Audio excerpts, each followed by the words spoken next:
Eu queria pedir a sua paciência agora para assistir esse vídeo até o final e escutar a palavra que eu tenho para vos entregar da parte de Deus.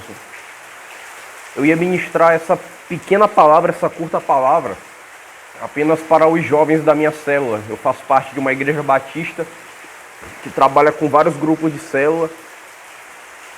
Só que, como eu não consegui me reunir com todos nessa semana, em algumas reuniões na igreja à noite que eu marquei, então eu decidi gravar esse vídeo para que outras pessoas também tivessem acesso a essa palavra, porque eu considero uma palavra muito útil para o momento em que nós, como juventude do Senhor, estamos vivendo. E o texto que eu quero passar para você é bem simples, palavras do apóstolo Paulo. Filipenses capítulo 4, versículo 4. Paulo disse: alegrai-vos sempre no Senhor. Outra vez digo, alegrai-vos. Eu acho muito interessante essa passagem porque Paulo estava se dirigindo a uma igreja que tinha alegria de sobra, que era a igreja de Filipos. Você vai ver que todas as vezes que Paulo ele vai se dirigir a algumas congregações, ele se dirige com amor, mas com uma certa agonia no seu coração por causa do trabalho que ele está tendo com essas igrejas. Mas todas as vezes que ele se dirige à igreja que está em Filipos, ele se dirige àquela igreja com alegria, porque a igreja de Filipos era uma igreja que tinha a alegria do Senhor tão enraizada na sua alma, no seu coração e na sua convivência diária e semanal, que só em pensar na igreja de Filipos, isso já alegrava o coração de Paulo. E você vai ver que do primeiro capítulo de Filipenses até o último capítulo, Paulo ele repete essa mesma frase: alegrai-vos sempre no Senhor. Novamente digo, alegrai-vos. O capítulo todo, não tem um capítulo de Filipenses que ele não repete essa mesma frase. Inclusive, em uma das passagens ele disse: não me envergonho de repetir para vocês a mesma palavra. E por que Paulo estava falando isso? Porque a alegria do Senhor era uma joia rara que existia na igreja de Filipos. E Paulo, como pastor, que tinha sido escolhido por Deus para apacentar aquele rebanho em Filipos, ele tinha medo da igreja perder o seu bem mais valioso, que é se alegrar sempre e sempre, em qualquer momento, em qualquer circunstância, no Senhor somente. E o que isso tem a ver conosco, pessoal? Nós passamos por um período de turbulência e eu estou percebendo que agora, nesse ano de 2022, algumas igrejas, se não a maioria, estão voltando a fazer o retiro espiritual. Então, o retiro espiritual não preciso explicar para você. Toda igreja, no período do carnaval, se desloca para fora da cidade, seja num sítio, seja numa fazenda, seja numa chácara. E o retiro espiritual é um local onde a igreja se distancia da rotina semanal e da rotina diária.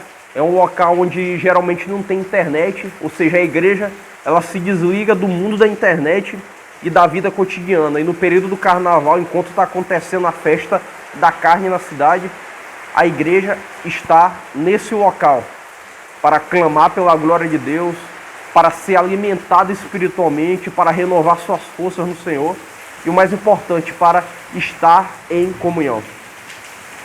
E eu, como já sou antigo na igreja, eu sou filho de pastor, eu subi no altar para reconhecer Jesus como Senhor, eu tinha mais ou menos uns 10 anos de idade, foi a época que eu subi no altar para reconhecer Jesus como Senhor da minha vida. E uma coisa muito interessante é que eu me lembro de vários detalhes dos retiros, vários detalhes que são comuns em todos os retiros que eu vou. Eu percebo que quando está chegando a época do retiro, a juventude sempre costuma se animar, sempre costuma dar os seus pulos para estar no retiro. Só para ter uma ideia, já teve amigos meus que se ofereceram para capinar quintal dos irmãos para não perder o retiro. Eu conheci pessoas que trabalharam dobrada no seu serviço para estar de folga nos dias do retiro. Eu também conheço pessoas que não podiam estar todos os dias no retiro, mas se esforçou para aproveitar menos um dia, para aproveitar pelo menos uma tarde ou uma manhã naquele local abençoado. Inclusive tem um pastor nosso do ministério que ele é pastor, mas ele é policial. E geralmente nesse período de carnaval ele está de plantão. Então ele passa quase o carnaval todo trabalhando na segurança como policial, mas ele nunca deixa de aparecer no retiro. Nem que ele apareça no último dia, ele está lá. E o que todo esse contexto que eu estou trazendo para você tem a ver com essa passagem aos Filipenses, né? O que eu estou percebendo é que a gente está vivendo numa época que até mesmo a paixão e a sede pelas coisas mais simples da vida do cristão, que é ir para um retiro, está se perdendo. A gente está chegando perto do retiro, que eu vejo é uma juventude apática, uma juventude que não gosta de retiro, uma juventude que não se interessa em estar em comunhão durante alguns poucos dias em um sítio da igreja. Não apenas para ouvir a palavra, mas para estar junto, para estar em comunhão. E o que eu estou percebendo é o seguinte: os novos na fé estão com sede e com alegria de poder ir para o retiro, mas os mais antigos não valorizam mais aquele momento excepcional. E um outro detalhe muito comum do meu tempo de igreja: eu me lembro que alguns poucos anos atrás havia algo muito interessante. Isso bem antes de existir o WhatsApp, de existir o Instagram, ali naquela época do Orkut ainda. Eu me lembro que tinha um irmão que ele nos liderava na rede jovem e ele marcava muita convivência em sítio. Convivência não é retiro, convivência, a gente num dia de feriado, a gente passava o dia todo no sítio e voltava no finalzinho da tarde. E nessa convivência não era local de culto, a gente simplesmente brincava, jogava bola junto, se divertia, jogava conversa fora. O irmão que estava solteiro olhava se conhecia alguém na convivência. Mas uma coisa que eu sempre percebi em cada uma dessas convivências: conversar sobre a palavra de Deus era algo muito comum. E não era algo forçado, ou seja, o nosso líder de jovem não precisava puxar a conversa para que a gente sentasse para conversar sobre a palavra de Deus. E não era, queridos, assim uma conversa egoísta de um querer mostrar que sabe mais de Bíblia do que o outro. Era uma conversa mesmo de amor. Ou seja, tinha às vezes alguns irmãos e algumas irmãs que comentavam: vocês assistiram aquela pregação do Fernandinho naquele DVD? Vocês se lembram da pregação do pastor tal na igreja há uns 2 meses atrás, né? Então me lembro que conversar sobre a palavra de Deus era algo tão enraizado no nosso coração que a gente se lembrava de pregações de meses e meses atrás, até pregação de anos atrás, a gente guardava na mente.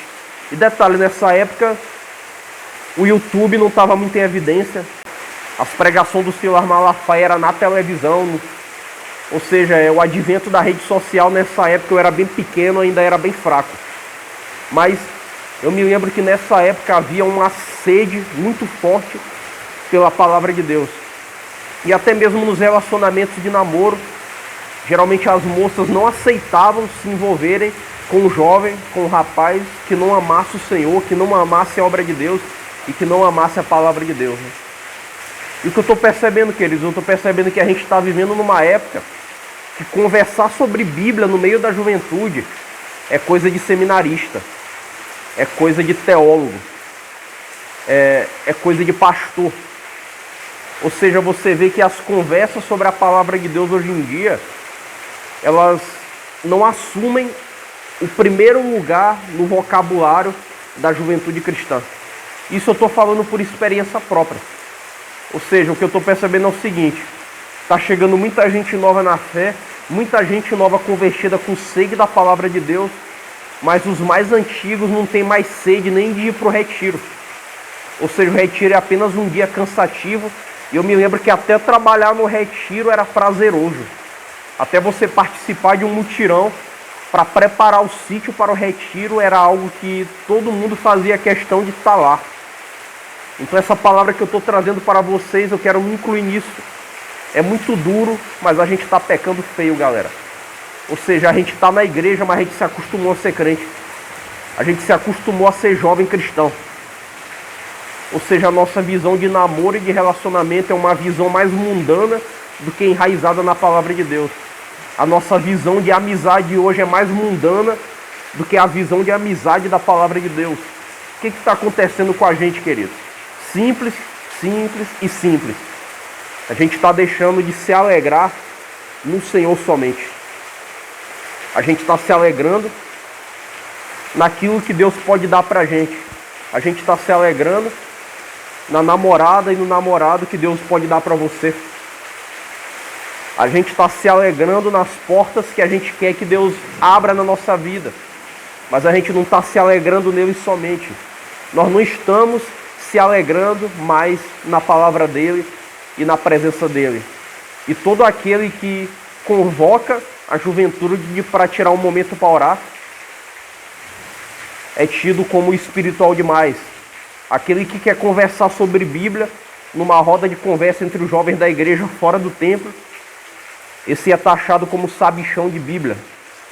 E às vezes acontece muito que aqueles que sabem de Bíblia querem ser demais, querem aparecer demais, e exatamente por causa disso muitos jovens na igreja fazem questão de se afastar, porque o cara não está interessado na mensagem devocional da Bíblia, não está interessado na mensagem para aquele momento que a palavra de Deus pode nos entregar, mas o cara está querendo aparecer, mostrar que sabe um monte de versículo decorado, mostrar que tem teologia. E essa palavra ela mexeu muito comigo, queridos, porque Paulo ele foi bem sério. Ele repetiu: alegrai-vos sempre no Senhor. Quando a gente deixa de se alegrar no Senhor, queridos, a palavra de Deus se torna uma obrigação na nossa vida. Quando a gente deixa de se alegrar no Senhor, a gente deixa de ter comunhão com Ele mesmo quando a gente está orando, porque o nosso momento de oração é simplesmente uma obrigação devocional de dia a dia. Ou seja, você não entra mais na presença de Deus com prazer nele, com prazer na presença do Espírito Santo, com a expectativa de receber algo novo dele naquele dia. Ou seja, você está orando, você está lendo a Bíblia, mas você não está fazendo isso em espírito e em verdade. Você não se alegra mais no teu Deus. Queridos, bem simples, se alegra no teu Deus. Quando você se alegrar nele, quando você voltar a se alegrar em espírito e em verdade no Senhor, o retiro espiritual não vai ser mais um momento qualquer. Você vai fazer questão de estar lá. O retiro espiritual não vai ser apenas mais dias cansativos, mas você vai fazer questão de estar lá, até mesmo para dividir tarefa durante o retiro. Porque aquele que se alegra no Senhor, esse ama estar em comunhão com o corpo de Cristo. Esse não se contenta em apenas com um domingo à noite de culto, mas esse quer estar dia e noite em comunhão com o povo de Deus. Aquele que se alegra no Senhor, esse não precisa se esforçar para amar a palavra. Esse não precisa se esforçar para ter uma vida devocional, mas aquele que se alegra no Senhor, esse acorda e dorme pensando em Deus, pensando em que Deus é, se alegrando na salvação, se alegrar em saber que Ele é Deus presente em tempo e em fora de tempo.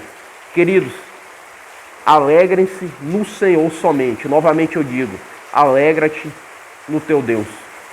Amém, querido? Eu queria que você repreendesse essa apatia espiritual que está existindo no meio da nossa juventude, que a Bíblia se tornou um bicho de 7 cabeças, que se reunir para orar junto com a juventude em um certo dia da semana se tornou apenas uma rotina na igreja.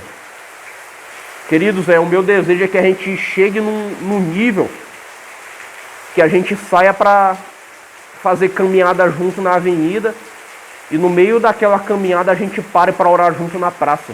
O meu desejo é que a gente chegue em um nível diante de Deus, um nível de alegria no Senhor, que depois do culto, quando a gente for para a pizzaria com a galera da Rede Jovem, a gente tire um momento para orar quando a gente estiver ali na pizzaria, não fique apenas jogando conversa fora. Queridos, eu sei que essa palavra ela pode ser um pouco dura, mas eu não poderia deixar de trazer para a juventude do Senhor aquilo que o Espírito Santo me mandou falar. O Senhor já vem me incomodando há muito tempo com isso. E a gente precisa quebrar essa barreira. A gente faz 2 anos que as igrejas do Brasil não têm retiro espiritual devido à pandemia. E a gente está voltando agora. E nós vamos clamar na presença de Deus para que essa frieza espiritual seja removida do meio da nossa juventude, que no retiro do ano que vem a gente se esforce para estar junto com o povo de Deus no retiro. Que a gente dê um jeito, que a gente não invente desculpa para não estar ali, queridos. Eu me lembro que o povo de Deus, o povo de Israel, era um povo que vivia em retiro. Eu estava citando para os meninos da minha cela esses dias que quando a multidão ia se encontrar com Jesus, eu vou dar um exemplo para você, quando a multidão foi se encontrar com Jesus ali no sermão das bem-aventuranças no monte, aquilo não foi apenas um dia que Jesus pregou, aquilo foi um retiro de vários dias, onde Jesus foi pregando tópico a tópico da sua mensagem. Teve uma ocasião que o povo viajou de tão longe, de todas as regiões da Judéia, para ouvir a palavra de Jesus no deserto, que depois que aquele retiro acabou, Jesus ele teve que usar do seu poder para multiplicar os pães. Porque se a multidão fosse voltar para casa sem comer, muitos deles iriam padecer no caminho. Agora você imagina o preço que essa multidão pagou para estar em um retiro espiritual com o Senhor. Eles arriscaram até a própria vida. Ou seja, quando eles chegaram ali naquele deserto, o dinheiro tinha acabado, a comida tinha acabado, mas eles não estavam nem aí. A gente vai estar junto ali, em comunhão, ouvindo a palavra do Senhor.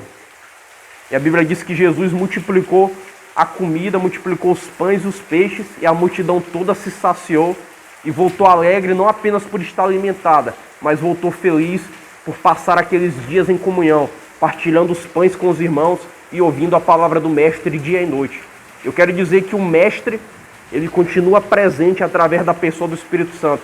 Quando você tira dinheiro do bolso para ir para o retiro, quando você dá o jeito de aparecer pelo menos um dia no retiro espiritual, você não vai ouvir palavras de homens, mas você vai ouvir o próprio Senhor pregando através dos seus pastores. Então tira da tua cabeça que o retiro é apenas um momento qualquer, repreende esse mal. Se você é jovem e você não gosta de retiro, quero dizer que você está péssimo espiritualmente. Você está tão frio que você está se comportando como um velho. É proibido um jovem dentro da igreja do Senhor não gostar de retiro. Tem velho, tem gente de 60 anos que fica aos 4 dias do retiro, joga a bola no retiro, ouve a palavra, é ministrado, fica até de madrugada conversando com a juventude, e você que tem os seus 20 e poucos anos vem dizer para mim que não gosta de retiro. Repreende esse mal do nosso meio, Senhor. Nós te pedimos, Pai, repreende esse mal do nosso meio e ensina-nos, Pai, a nos alegrarmos em Ti, a nos alegrarmos em estarmos com o povo de Deus, a nos alegrarmos, Pai, com a Tua palavra. Gera em nós, Pai, a verdadeira alegria lá do alto, para que nas nossas rodas de conversas, Pai, o Teu nome esteja presente nas nossas conversas, que a Tua palavra esteja presente, que a palavra do pastor da nossa igreja esteja presente na nossa mente todas as vezes que nós nos reunimos, seja para jogar bola, seja para fazer uma caminhada, seja para sair para comer junto, Pai, porque nós somos juventude do Senhor. Assim nós repreendemos, Deus, toda a frieza espiritual do meio da nossa juventude. Deus lhe abençoe, queridos. Até a próxima. Receba essa palavra.